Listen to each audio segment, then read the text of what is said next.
Understanding StarLink, SpaceX's satellite internet project, the good, the bad, and the MUSKY.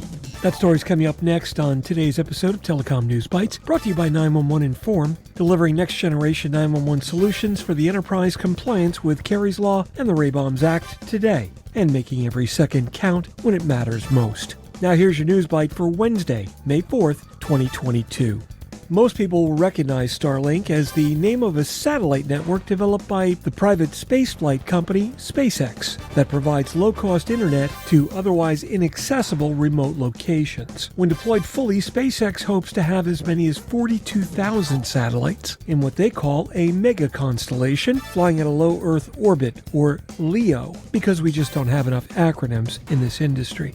Now, the size and the scale of the project does fluster some astronomers. They fear that the bright orbiting objects may interfere with their current unobstructed observations of the universe, as well as concerns from spaceflight safety experts who now see StarLink as the #1 source of potential collision hazards while in orbit. Furthermore, some scientists have expressed concerns with regards to the amount of metal that will be burning up in the Earth's atmosphere as old satellites are deorbited. They worry that this could trigger unpredicted changes to the planet's climate, but others say that they're just afraid of the unknown. Musk announced the satellite internet proposal about 7 years ago in 2015. At that time, it was without an official name, but Musk announced that documents were filed with international regulators to place around 4,000 satellites in low Earth orbit. While revealing the project in Seattle during a speech, Musk said, "We're really talking about something which is, in the long term, like rebuilding the internet in space." His initial estimate of the number of satellites soon grew as he hoped to capture a part of the estimated $1 trillion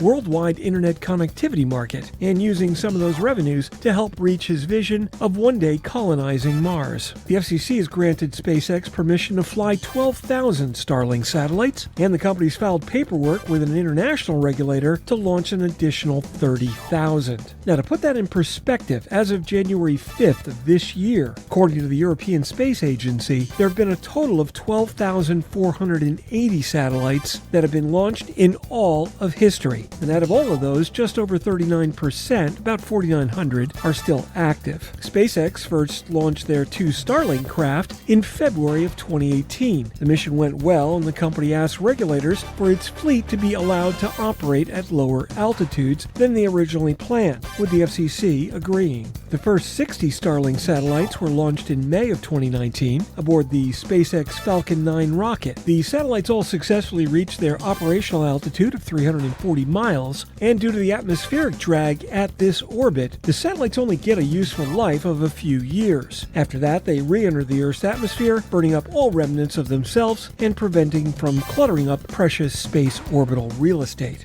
Now, the data speeds delivered by this system are said to be much faster for most users in rural regions, and that's in comparison to currently available local options. So the next question is, when does Musk launch STN, the Space Telecommunications Network, with long-distance calling to Mars and beyond?